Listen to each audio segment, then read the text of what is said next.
The OnlyFans is also owned by somebody who identifies as Jewish as well.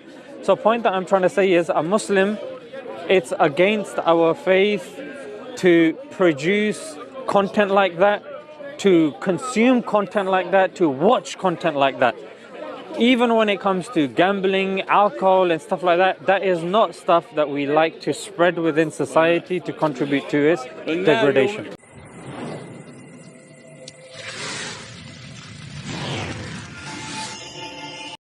When people try to justify that and say, no, but we're trying to get Hamas, we're trying to get this boogeyman that apparently can't be got, that's some abstract boogeyman. How does that make you feel when Britain is arming such a endeavor and people, do you think extremism would decrease or do you think it's going to increase? I'm afraid I think it's going to increase. Yeah, I'm afraid so. I don't want it to, obviously. I think you're right as well. I agree. There's other things I also don't agree with the way that war was started. I think the 1947? Hamas was in the wrong doing that. Starting it. And then followed by, I think Israel's been in the wrong since the way that they've been acting. So when do you think it started? I can't remember exactly. Was it October 7th? I'm sure the war started a lot before then. Yeah, exactly. But the main problem, was it October 7th? Well, I mean, that's what the Israelis would have us believe, October the 7th. That's what they want to drill. However, it started obviously from 1947. That's when, when it was written that, you know what, this is where you guys are going to go, this is where they're going to go, we're giving them a chunk of your land. Or post-Balfour Declaration, where some people have analysed that letter. I don't know if you've seen the Balfour Declaration. And then it starts with Dear Rothschild. And you've got the higher-ups in the British establishment addressing a wealthy family man. Like, how can you, if we were to gift each other stuff, if we were acquaintances, I'll give you maybe a box of celebrations, maybe some perfume, maybe some socks.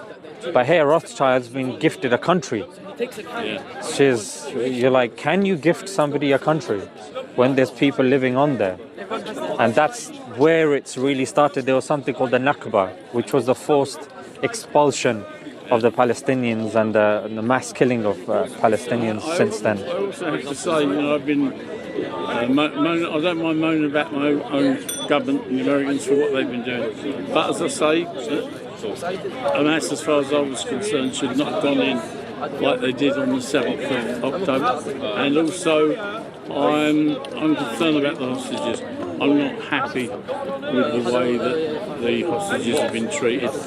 I agree with you. I'm worried, I'm worried. Do you know there's hostages as young as 7? Yeah, I'm worried. Did you know this? I want to give the hostages back now because I'm concerned about torture on both sides. There's going to be some hostages going back with some possibly. And is this the reason why neither side wants to really give hostages back? Is it because the signs of torture are going to be there?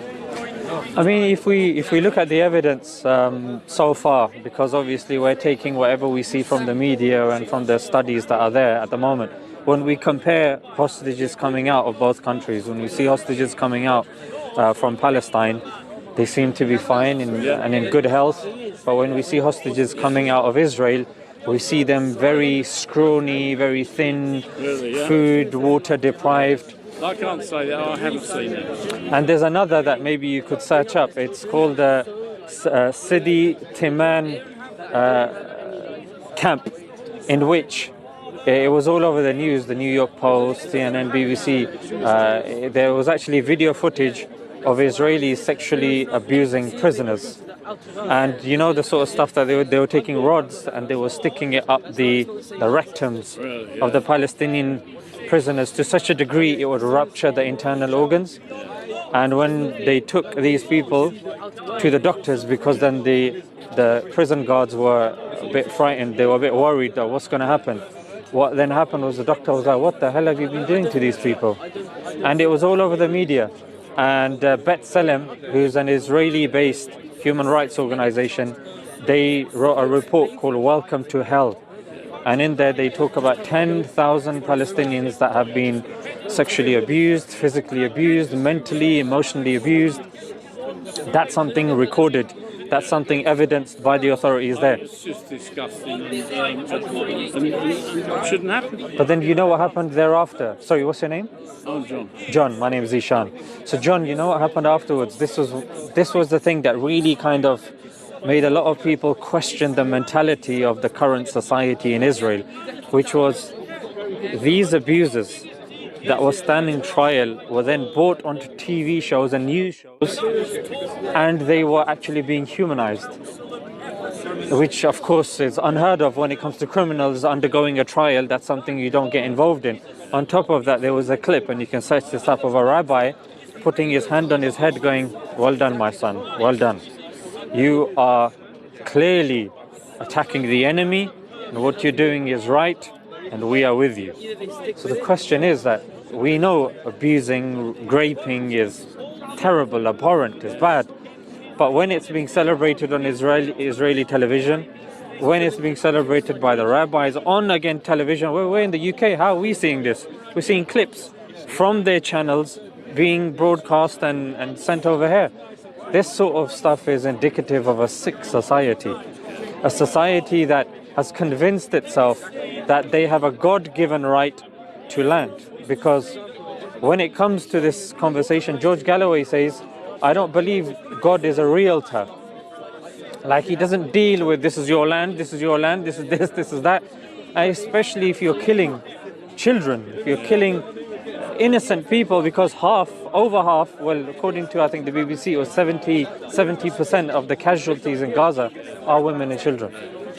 So John, when we hear this, I mean, when it comes to I don't know if you remember Ukraine, when Ukraine happened, even when we went to the self-checkouts in Tesco, they would ask, do you want to donate to Ukraine? Yes. Even when you go to your bank and you take out money, at the end it says, would you like to give 30 pence to Ukraine? Yes. You had sports stars going onto the pitch with, I heart Ukraine on there and support for Ukraine. So there was all of this, support for Ukraine. However, when it comes to Palestine, if I was to ask you, John, which high-profile celebrity or even politician would you say that has stood up for Palestine that comes to your head? George. Surname. I'm sorry, I do suffer a little bit of dementia, and no problem. George. I'll bear with you, no problem. Is it George Galloway? Yeah, it's George Galloway for one. Really, he's the only one that comes to mind. Exactly. But then again, there's not that many on the right, if you call it the right of centre, let's say. There's not many people that have come out for that. Okay, you've got the farmer guy and a couple of others, but again, in terms of all keeping what they think to themselves, aren't they? And they're not coming out on either side, I don't think. I think the Israeli lobby, especially when it comes to the UK, more so with the US, is very influential and it's very powerful. If you look at some of the major institutions here, the gatekeepers of the data are Israeli companies. Whether you look at Nice Systems, whether you look at Celebrite, whether you look at many others as well.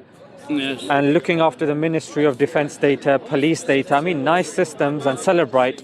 If you were to, God forbid, get stopped in the street by the police and they check your phone, for them to break into your phone, they'd have to use a couple of softwares, Celebrite and Nice Systems. They've just done the Tommy Robinson, isn't it? Well, Tommy Robinson, I think he was incarcerated because he was, one of the reasons was when that whole grooming thing was going on, he was trying to get to America with a false passport.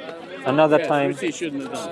Yeah. And then he was trying to interfere in a trial, a grooming trial, and he was, I think, the the victims had been waiting months for it to go to trial, and he just turned up with a camera to record for his documentary. That's not why they took his phone, though. They took his phone when they arrested him for contempt of court.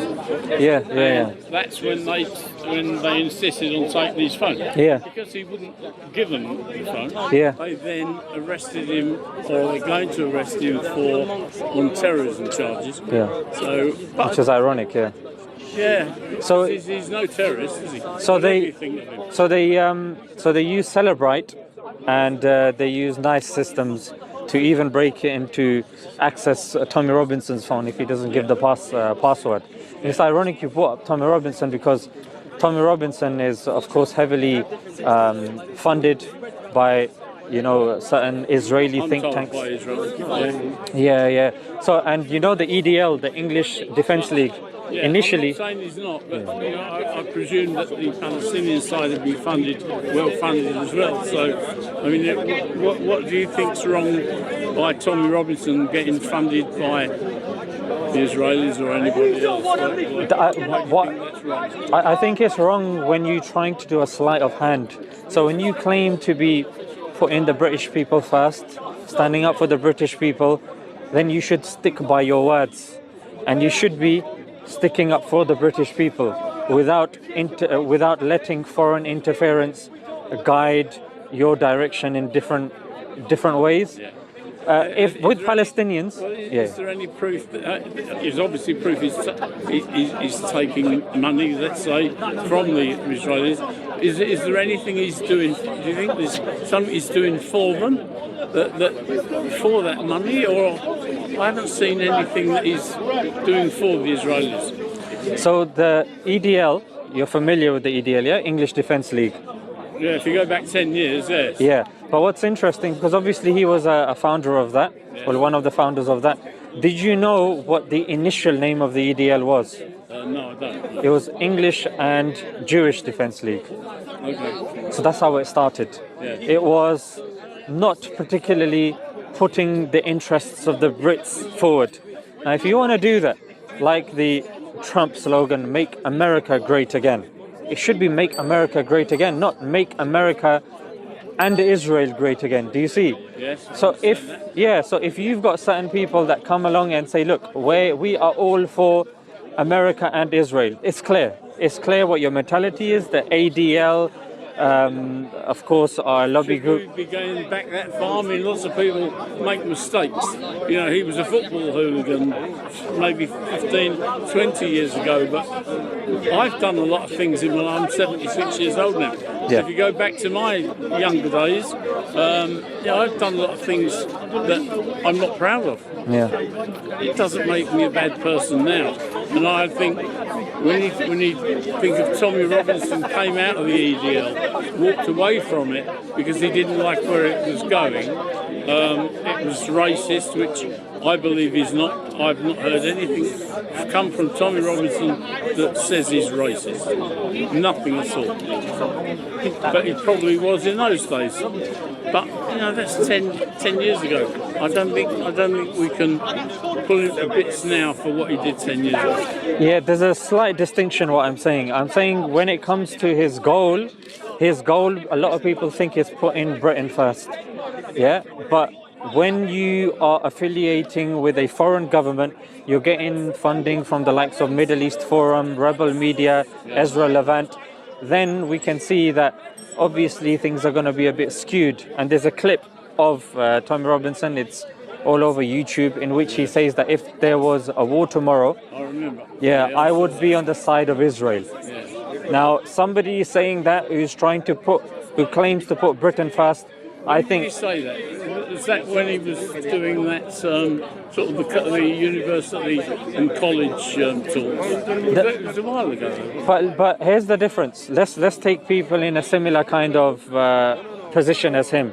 Jada Franson, who was part of Britain First, and Nick Griffin, part of the BNP. Yes. Both Nick Griffin and Jada Franson, they have retracted clearly, what they've said in the past and the mistakes that they've made. Tommy Robinson, barely even, the co-founder of the EDL, he was caught doing sexual abuse, and so were 17 other members members, either members or supporters of the EDL, who I can give you the names if you want, who he hasn't condemned. And that was during his time at the EDL. Certainly condemn Nick Griffin. So those 17 people that were doing sexual abuse under Tommy's watch, the question is, why are you not speaking out against it, Tommy? That's the first thing. Number two, why are you not putting Britain first like you should be doing? Why involve a foreign power and even accept foreign money? When it comes to Palestinian groups, the reason you know they're Palestinian is because they're not hiding it. They say, we are advocating for the rights of Palestine. They don't claim, John, to be advocating for Britain, to put Britain first, the British white women, British white men. Tommy claims to be doing that. Can I ask you, who was Tommy talking about then when he said he would stand up for Israel in the war? I mean, that wasn't against England, was it? But regardless... Who was it? Who was it against? I mean, if it was against the Palestinian people... He didn't specify. No, but I could understand him saying that if he had to choose between the people of Palestine and Israel, then he would choose Israel. He didn't say that. No, but surely, I'm presuming that's what he meant. He didn't mean he'd stand up for Israel against Great Britain. There's no way. He didn't say that either, but I'm sure there's no way that's the case. I mean, that man, as far as I'm concerned, is a lover of Great Britain. He is that? He's a lover of Great Britain. A lover of Israel and Great Britain. That's my argument. But, yeah, I know he said Israel first, but that's not against Great Britain. If you ask him, which I can guarantee 99.9% that he would say he would back Great Britain against Israel. We'll have to ask him, but the thing is, John, when you see 1 in 5 Brits that are skipping a meal just so they can continue their living standard and survive in these tumultuous times, I would say you should be putting Britain first. That's the priority. That's why people are so intent on securing borders. That's why they're so intent on worrying about what's going on here. And that's why even yourself, I mean, you've been honest with me and I appreciate that. But when we see the unjust, disproportionate actions of Israel abroad, we don't want part of that. And many Brits don't want a part of that. I don't want part of that. That's what I'm saying. And that's why I think it should be somebody that puts Britain first, rather than Britain and Israel first. And I do think, like, what have we gained from Israel as a country, as a nation? What have they done for us? I don't know, putting money into this country. Nope, they've done the opposite. People, most of London's, business-wise, yeah. most money that's been pumped into the country has been done by the Qataris. And either Qatar, UAE, and in there, of course, Abu Dhabi and the likes. Most, whether it's the Shard, whether it's, most of, when you look at central London, it's owned and funded. And even, you had the likes of Barclays Bank. Yeah. Barclays Bank, Heathrow Airport, a lot of these British institutions have got big contributions by the Qataris, by the UAE guys. Who's been funded by Israel? What's Israel doing other than asking and begging for money? Other than putting British lives at risk? Since the Balfour Declaration, pre-Balfour, like when the Brits were in Palestine, you had the Yirgun and the Stern Gang, 2 terrorist Israeli groups that were killing British soldiers, like in the King David Hotel. They were killing British soldiers, John. And then afterwards, they took, by hook or by crook, they took Israel, and they've been doing that ever since 1947. And they've been sucking this country dry to such a degree 1 in 5 Brits are struggling to feed their kids. And that's why, John, I'm saying, put Britain first. That's the logic, and somebody that compromises that. Well, who's not? You're saying Tommy. He's not putting Britain first, but I disagree with that. No, but when... In fact, through his media, I'm going to ask the question. I'm going to ask Tommy that question. I think you should. Yeah. I will. Because... I'm going to go home to do it tonight. So, let me give you a few points. Number one, He was heavily involved with rebel media, which of course gets its funding from Israel, that has and puts forward its Israeli agenda. He gets funding from the likes of Middle East Forum, and there's a few other names that skip my mind, but you can just go on Mint Press News, type in Tommy Robinson, and his funding will come up. He's there with going on Israel, standing on tanks and saying, I will put Israel first, and saying I'm a Zionist. Can I ask when that was? That was, I don't know the exact date, but all of the stuff is available online. But it would be worth looking at when it was, if Tommy had retracted and said, you know what, I misspoke, I apologize, I'm going to put Britain first and Israel second. But John, I'm going to try and get that answer for you. Fantastic. Well, so all my batteries are gone, so I don't really want to stand in front no of problem. you and No problem. and not having. No problem. Well, it was a pleasure talking to you, John. That's still going. So that's good. Okay. But I'm not against you guys. Of course. I just want it all to stop. However we have to do it, as long as it's legal and fair. Let's hope it now finishes. Let me give you one other example before you leave. The 5-6 biggest pornography sites that are famous, of course, in the US and the UK.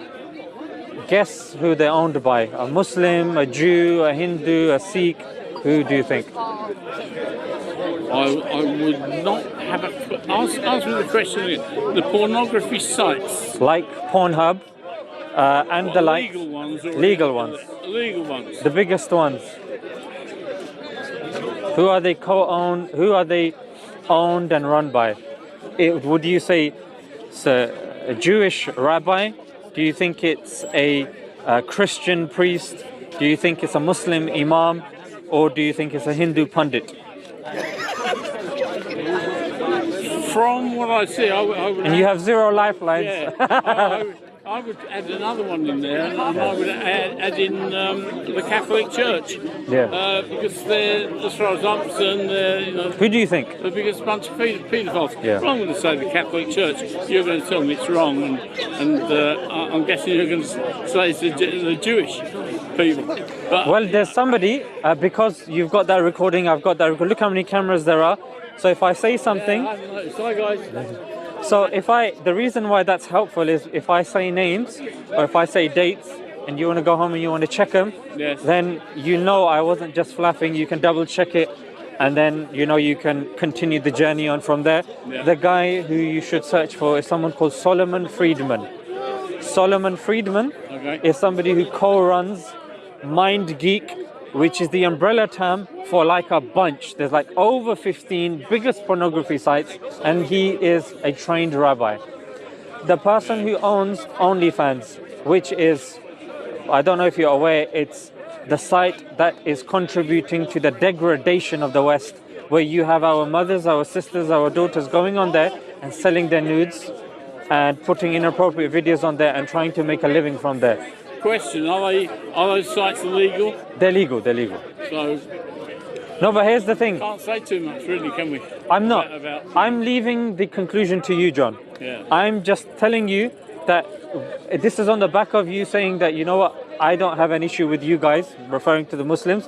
And reason why I'm I saying... do have some issues with you guys. Well, it's definitely worth... you should... Now's the best time. No, I had issues with Everyone. well, yeah. With both sides. Yeah. And not only both sides, some of the other sides as well. But just to finish the point... Coming in on the side. But just to finish the point, the OnlyFans is also owned by somebody who identifies as Jewish as well. So point that I'm trying to say is, a Muslim, it's against our faith to produce content like that, to consume content like that, to watch content like that.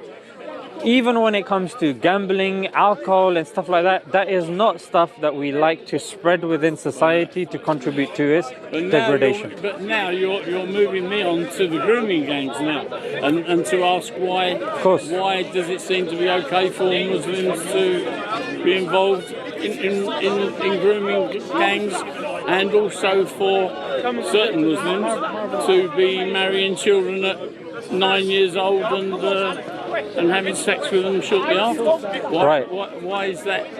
Which one do you want me to answer first, the grooming one or the marrying young? Whichever one you prefer. I mean, marrying young, I suppose it's okay, a better way to so marrying young, if we look, majority of the child marriages that are taking place because India and China are the most populated countries on the planet. The highest that's taking place in India are like 85%, and it's done by Hindus. If you look in America, majority of the child marriages, they're still taking place till this day, more so in certain states than others. Again, it's been done by white, Caucasian, Christian men. For Muslims to marry somebody that is not mentally, physically mature, nor is it socially acceptable, it's not allowed. For somebody to do that, they are contravening the injunctions of Islam. Did your God not do that himself? No. God, we don't believe God got married, no. Oh, not married officially, or No, God, we don't believe God was a human. We don't believe God was a human. Okay. God, we believe, is so grand, so majestic, so powerful, he didn't need to come on earth as a human being. What you're probably referring to is our Prophet, the Prophet Muhammad, peace be upon him. I was actually, yes. Yeah. We don't believe him to be a God. We believe him to be a messenger. And at that time, he married somebody that was 9. But the criteria in Islam is that whoever you marry, they have to be mentally ready, they have to be physically ready, and it has to be socially acceptable. If those criteria are not met, you are not allowed to marry somebody. And I'm sure you know, 1400 years ago, whether it's America, whether it's Britain, even Romeo Juliet, Mary was like 12. Romeo Juliet was 12. Mary, the mother of Jesus, according to the Catholic Encyclopedia, was also 12. Elvis Presley married some. So in that culture at that time, they did marry young because their life expectancies were very low as well. And there was no such concept as childhood. Childhood came post-industrial revolution, because in those days it was all about survival. When you grew up, you had to go out there, you had to fend for yourself, you had to bring money in and stuff like that. Is that still acceptable in the Muslim faith? So that's why I mentioned the third thing, John, which is it has to be socially acceptable. A Muslim in this society should not be marrying. In fact, I'm sure you'll agree with me, John, girls are not mentally ready. I would even argue, forget 9, forget 16 and 18. Yeah. I'd say girls aren't even mature by 20. Am I wrong? Yes. No, you're not wrong. They're still they're still children. So if you look at majority of the Muslims, we're not marrying young. We can't, because the girls are simply not ready. The women are not ready. I would argue the women aren't ready either, because that's why the 3 criteria. In the UK, it's not socially acceptable. Therefore, no. The second criteria, they have to be mentally ready. They're not mentally ready. Physically ready, that's debatable. But here's a question, John. Which age do you think girls should be getting married at? And why? I think 16 years old is too young. Why 16? Because I've got 30 children and grandchildren and great-grandchildren. So I've got a lot of experience 30, in them growing up. And I would say that 16, a lot of my girls have been definitely too young to get married, because they're just not mentally, they're physically capable, but they're certainly not mentally. Not ready for marriage at that age. I suppose, I don't know, I'm going to pick an age. 18, they are starting to... Why 18? Only again because I've seen my own children that at 18 years old, they've been going to work for maybe a couple of years, or they've been to college, university, gone out, done their gap years, become more adult because they've been out on their own. They're not out on their own at 16. They said that it's too young, but 18 years old, they've been out and done stuff. What would you say in a different society? For example, in Estonia, the marital age is 15. Yeah. Would you say they're wrong? Well, yes. I would say our own law of 16 is wrong. I think it should be 18 because that's when I believe they've become adults. Ironically, India would say you guys are wrong because they believe the age should be 20 or 21. Really, yes. Yeah. And what age do they get married at, though? Well, unofficially, The Pakistanis is very young? Unofficially, the Indians get married very young because obviously it's a very big country, and they can't afford to keep their children at home just doing nothing. They want them to go out, start fending for themselves, so they do get them wedded very young. And what about wedding too close to maybe what's healthy relative-wise? A lot of cousins, and I'm not sure if you marry closer than cousins, probably not. I mean, cousins... Closer than cousins would have to be a brother or sister, wouldn't it? Which I presume you're not allowed. No.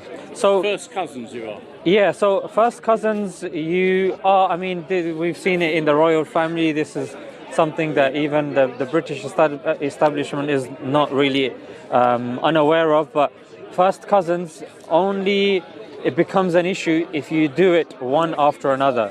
If you do it subsequently for 3-4 generations, because of course the gene pool is very restricted. If you do it once, then you have a gap of a couple of generations, then you do it again. There's no real issue with that. And again, this is... There's a one-off and then outbreed, basically. Yeah. You've got to bring in someone related. Some say that's what the royal family has been doing because it's got obviously German blood, and you know there's all sorts of things going on. That's why they brought in Diana. They brought in Prince Harry's wife. Yeah. Prince. They brought in the Germans years ago, of course. Well, the Germans, yeah. So come on, grooming. Yes. Grooming gangs. How can we? I mean. So let me ask you. Thousands of, I mean, it is Pakistani Muslims doing it. I know you get some white Brits that are paedophiles, of course you do. There's plenty of them out there, but there's no gangs. So, go on, tell me. Okay, let's see. When you say no gangs, the Cornwall gang, white gangs. Yeah, Cornwall, the Cornwall gang, they were caught.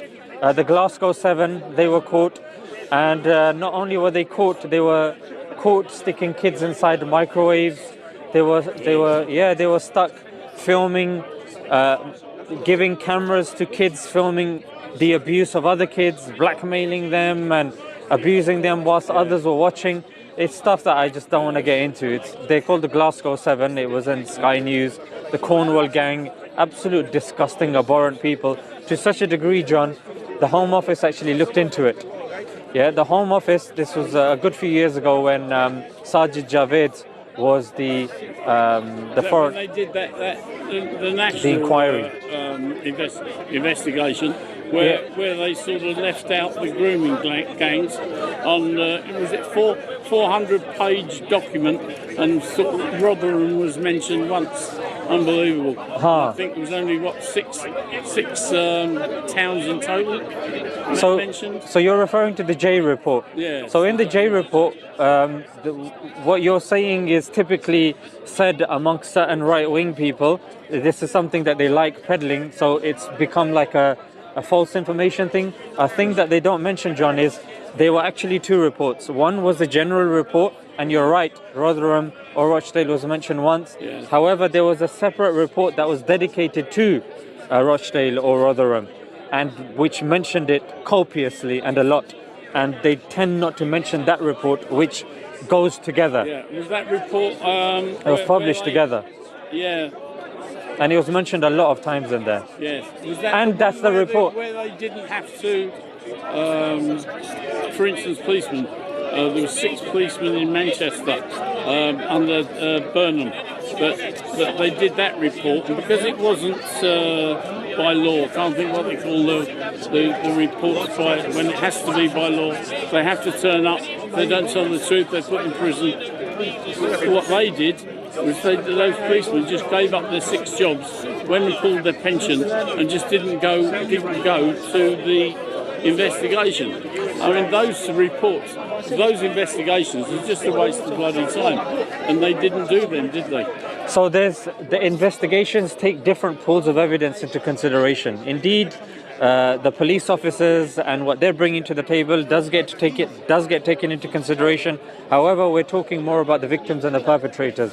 And the J report is the one that gets oft quoted by the right wing and also by the left wing as well. Yes. It was a report that did span, I think, a good 7-8 years, and did take, like, if I'm not mistaken, either 50 million or 100 million, if not more.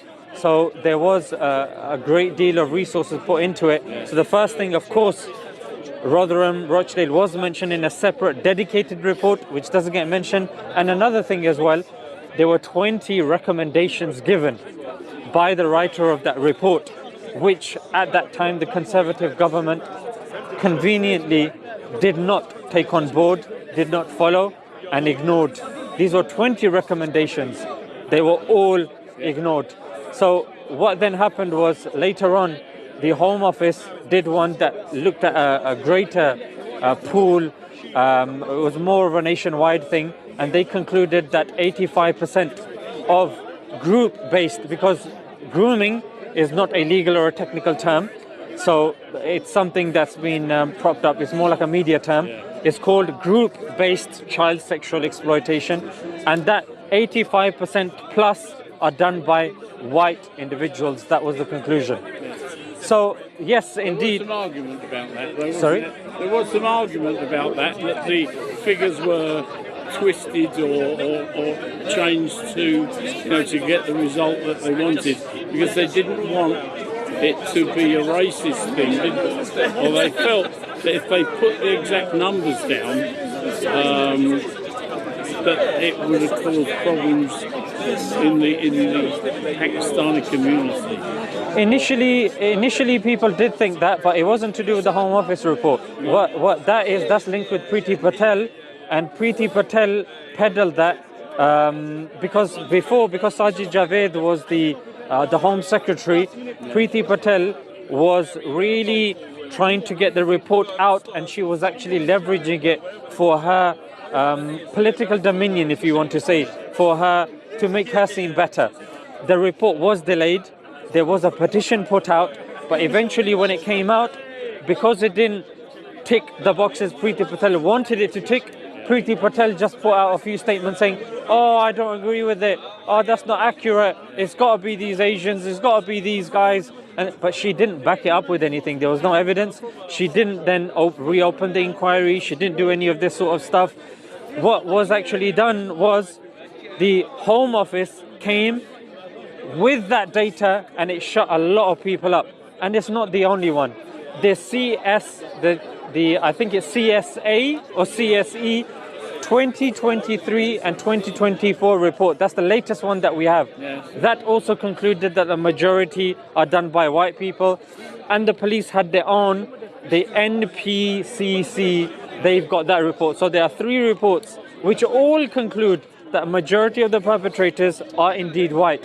However, we're talking nationwide. However, when you look at certain areas like Telford, like Rotherham and Rochdale, John, the perpetrators, the sick, twisted, heinous, cancers to society, indeed they were there, as they are in other parts of the country. They happened to be of a certain race. But I say to you, whether they're Asian, whether they're white, whether they're black, if anybody does anything to a child, hang them. I would ask you something which I haven't got any proof of, but I believe that when some of these, certainly the Muslim ones that have been to prison, done a little bit of time, when they come back to their communities, they're accepted back into their communities without that community really looking down on them. That wouldn't happen in a white community. If paedophiles come back, no one wants them anywhere near the place. They're all sent to other towns. That's not happening in the Muslim, around the Muslim faith. Faith's the wrong word. Around the Muslim community. So, why do they accept them back? So here's the other thing. There's a few things that you've said that I think are very good points. The one thing that I want to emphasize is the reports are emphasizing that they are Asian grooming gangs. The faith and the link that, or the inspiration, because for you to say that they were Muslim grooming gangs, a person would have to prove that they were inspired or motivated by the Muslim faith. And if you look in the Islamic faith, drinking alcohol is haram, is forbidden. So to plow little kids and drink yourself, it's not allowed. To do drugs is not allowed. To have premarital sex, forget not allowed, John. It can even lead to capital punishment. Do you know what I mean by capital punishment? Like Islam and Sharia law don't play games with that sort of stuff. So they were Asians that happen to be Muslim. They didn't do it on the basis of their faith and that causality, and that's why you've got academics like Ella Cobain, who's also done the Cobain report. She didn't link it to their religion. Say that, but a lot of those same people went to court and said that they thought it was okay in their own country, that it was okay. They felt they did nothing wrong. Some of them got away with it, some of them didn't. So it was in their belief that having sex with young children is okay. So here's the difference now. These individuals, did you notice when you said in our country, in our culture? The culture is different from the religion. In the Islamic culture and the Asian culture are not the same. Yeah, they're different. One is based upon country and human values. The other is based upon godly values. They are distinctive. And as a Muslim, we're told that if your religion goes against culture, then you take a religion. These individuals weren't religious, as you can tell from their actions. There's nothing religious about it. They were talking culturally. If they were to go and speak to an Asian woman, the Asian woman, there's more politics there. Oh, I'm not allowed to come out late. Oh, my dad's gonna come. I'm not allowed to go out at this time and this. They were saying culturally we were able to cajole the white women more so than the Asian women. Those were what majority of the statements were saying. It wasn't to do with the religion. No one can say that Islam allows it because there are clear, explicit verses from the Quran, sayings of the Prophet that clearly, unequivocally do not allow that. Yeah, it's not allowed at all. But what's interesting here is, because you mentioned a few very good points. You said being ostracized from your community. Yes. Now here's the thing. When it comes to because the first time in Britain this was brought, the whole grooming scandal came out in the media is in 2011. Yeah, in 2011 it was a 4-page spread in the Times newspaper. That was the first time. That was what, 2010-11, wasn't it? 2011, yes. Yeah. That was the first time. It was by Norfolk. Yeah, Norfolk was the guy who did the 4-page spread. So then that same year, Nazir Afzal, the chief prosecutor, was put forward by Keir Starmer, and there were some cases of grooming that were closed. You were right, because towards the beginning there was a bit of foul play taking place. However, in 2012, Nazir Afzal opened up the many grooming cases and put hundreds, if not thousands, behind the bars to such a degree that from Rochdale, from Rotherham. This was in 2012, and I don't know if you've seen now. He's getting on a bit now, Nazir Afzal, but he was the chief prosecutor who opened the grooming cases and then slung them in prison and mentioned clearly these are Asian grooming gangs in Rochdale, Rotherham, opened up the cases. There's Adil Ray, who does Good Morning Britain, OBE. He is an Asian, he's a Muslim Pakistani. He did a documentary on grooming gangs. It came on the BBC. A couple of years later, there's a Muslim, a Pakistani woman, Tazeen Ahmed, Channel 4. She did a documentary on it as well. So the Muslim community has been vocal about this. ever since it's come out, you have chief prosecutors that have held hands with the Brits in throwing away these vile cancers to society, frankly. But here's the thing. There's a headline, if you search for it when you go home, it's in the Independent, it's in the BBC, in all the major papers.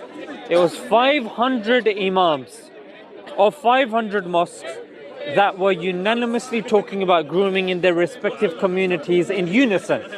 Now, I don't know about, well, I do know, Friday is the holy day for the Muslims, Saturday for the Jews, Sundays for the Christians. But we all know not that many Christians go to church. There aren't that many Jews to begin with, so very few of them go to the synagogues. But a lot of Muslims, because it's the fastest growing religion, a lot of them go to mosque. So the Friday prayer is very significant amongst Muslims. So 500 mosques in unison were talking about the grooming gang in unison. And you know what the response from the imams in unison, the condemnations that were coming in, even though I haven't seen condemnations coming in from the Jewish community with what happened in the Leftohor in Guatemala, where they needed hundreds of police officers to go in there because kids were not only being molested, they were molested and killed and they were buried and their bones were being dug up. The Leftohor cult of Judaism. I don't know anything about that. But that's what I'm saying, John. That it's a religious sect. But these are headlines in the BBC as well. CNN, ABC. Well versed, man. I have to be, John. I have to, because Whatever you do, you need to be. I have to be. Because I was born and bred in this country, and I know that my religion has been an assistance to the Brits as opposed to the opposite. So when I hear this sort of stuff, I want to know about this, because if my community is held responsible, I want to hold them responsible first. But if there's foul play taking place, I want to identify that foul play. But here's the headlines. Thousands of children being abused in the French church, French Catholic church, thousands in the Portuguese church, thousands in the Spanish church, thousands just by some individuals in Pennsylvania, let alone how much is actually taking place. But nobody, John says, these are Christian grooming gangs. These are Christian abusers. Or Leftohor, the media. Have been one-offs, haven't they? No, thousands, John. Thousands. Yeah. Well, Thousands not for in gangs. decades. Yeah, but No. they're singles, aren't they? They're doing it online. Some fat old geezer like me. No, but John, when they say, listen to this, but listen to this though, when the headline tells you thousands in the French Catholic Church, this is in a religious institution. Individuals, are we talking, or you think We're talking about the Catholic Church. This is, forget gang. A gang is just like a handful of people. Not yet. A gang is a handful of people. I'm talking about an institution here. Really? This is bigger than a gang. Like gang is nothing compared to an institution. You know what I mean? Yeah. Like that. Well, those gangs are thousands. I'm saying, look, a gang. Look, when you see a gang in North London or South London or in Glasgow, you see that's a gang. When you say institution of thuggery, that is serious. That's how you had the likes of Pablo Escobar and all of these guys. These were institutionally thugs, or incorporated thugs in their communities. So institutionally, the Catholic Church has a lot to answer for. But John, as Muslims, no one is saying these are Catholic, these are Christian institutions. We need to change their Bible. We need to change, and we need to interfere with the church. We say that I'm sure the Christians cannot be held responsible for the actions, even of these thousands. Some do. But I disagree. People like me do, because I say it how it is. And but I don't think you should blame the religion for the actions, even if it is of thousands. I think they misunderstood Christianity. well, too, you just said about shouldn't blame religion, Yeah. but I actually do, because for me, if there was no religion, we'd have no wars for a start. And I think we'd probably have. Would we have? Which religion started World War II? Yeah. Or World War I? You can't really blame this grooming thing on religion, can you? Oh, wars we can, definitely. Give up wars, they'll be gone. Who do you blame for the grooming side and sexualisation of children. I don't know. Certainly couldn't blame. I don't think you could blame religion. So living in the society that we're living in, which is an individualistic, capitalistic society that says that we need to take individual responsibility for everything to such a degree that even family values are being curtailed and disintegrated, I would say it's up to the individual. The individual should be held responsible, should be tried in the court. If held guilty, they should be slung in prison. Caitlin Spencer was a victim of grooming. She says herself, I saw girls that were non-white that were being abused, and I saw perpetrators that were white that were being done. Yeah. And you know what she said? She said, I don't think you should be blaming only the Asians on this. And you know what she was said? She was called a traitor to her race. She'd written a book, Caitlin Spencer. She was due to speak in the House of Lords. They told her before she went on, blame the Muslims.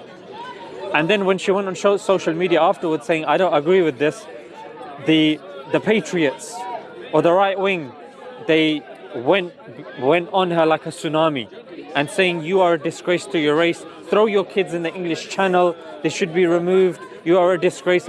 Why? Because they said you are taking away from our cause. But John, surely our cause should be against child sexual exploitation, whether white, brown, pink, blue, whatever your color is, whatever your religion is. I say if you're convicted, hang them. Hang them. No exceptions. You cannot be fiddling with kids. I'm sorry. All right, no, I'll agree with that, but what I do think is that your communities accept those perverts back into the community too easily, and you know. No, but remember, John, you said the proof is that there's loads of them, back as taxi drivers, back as delivering food, around town, which is what a lot of them are doing in the first place. But here's with the girls moving them around. But they're back there doing it again. I'm not saying they're messing around with children, but they're back there in the community, being accepted. In my community, that wouldn't be the case. They are ostracised and sent everywhere else, but they're not in our communities. I disagree, because the principle of these communities is that you get put on a register, you get brought back, and you do get integrated within society. In fact, there's a case that came out in the BBC. There was a group of white Satanists. They have an online ring in which they get kids to commit suicide, to take their own lives, to kill their cats, to kill their pets, to harm their parents, and to have illicit relations with each other. And one guy was convicted. I forget his name, and you guess how many years he got in prison? I don't know. Take a guess. 6. Yeah. 6. You get 9 if you go to central London and you deface the Winston Churchill statue.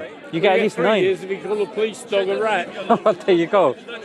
This is sickening. And what was 6 years in prison, going and playing your Xbox, getting a 3-course meal, a nice mattress, and central heating? This is not the way you deal with it. And he's out. Yeah.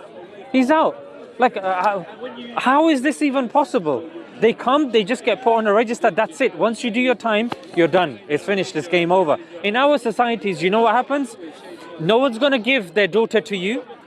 Your friends are careful. I know. In communities, these people do not get welcomed back. Just like in British society, when you come back, you do have to work, because otherwise you're going to starve. And if you don't work, then you get put on the dole. And then we, the taxpayers, have to pay for the benefits. So the government says, let them have their jobs, let them do their thing. We're going to keep an eye on them. And of course, there's that whole... Well, I can tell you it's our belief in the white community, it's our belief that they are accepted back. So, I'm going to do something. In our community, John, we hang them. It happened in Somalia. Yeah. Child sexual abusers, they were hanged. They were beaten. They were killed. I don't think they've got any place in society. If they've been convicted and it's been proven they're fiddling with kids, I'm sorry, the world is a better place without them. Yeah.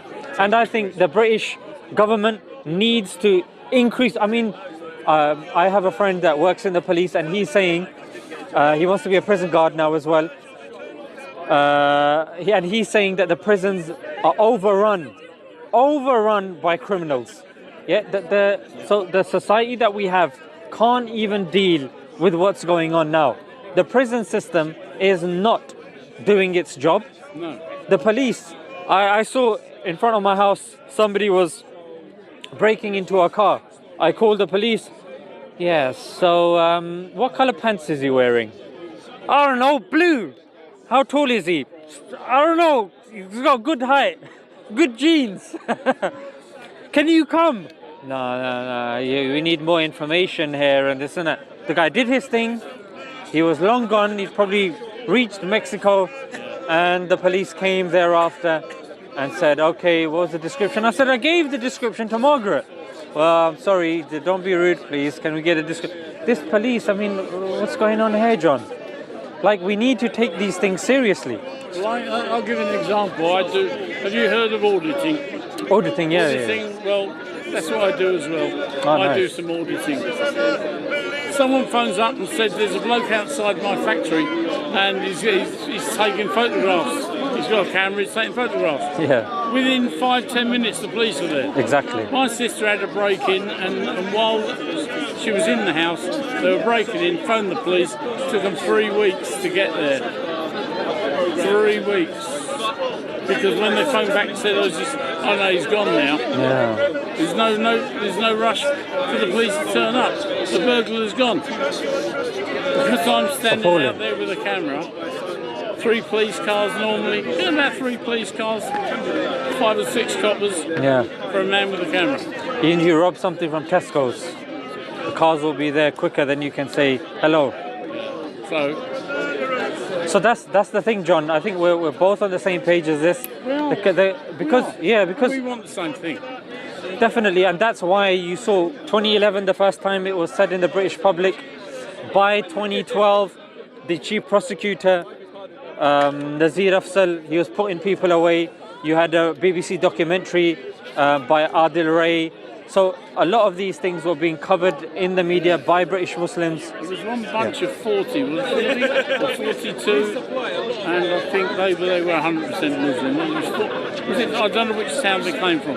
You know, where one big lot, 40 or 42 of them all went away. But that's the only one that sticks in my head. You know, you've been talking about thousands being put away. I haven't seen that. So check Nazir Afzal when you get home. I mean, you're recording this as well. Yeah, still going. No, it's dead. Oh. I've got no cameras. Because he did something on, he's done it on Channel 4, BBC, and check him out, check out his record, because their records are online for you to check as well. And a lot have been put away, and a lot continue to be put away. But the thing is, the 20 recommendations that were not followed by the Conservative Party, and then now suddenly because of Elon Musk it's been brought up again. Yeah. When I think any time, any society, whether Jewish, Christian, Muslim, whenever they do it. And there's another thing, John, to mention as well, that people assume just because someone's brown, they're a Muslim. You can film from here if you want. Is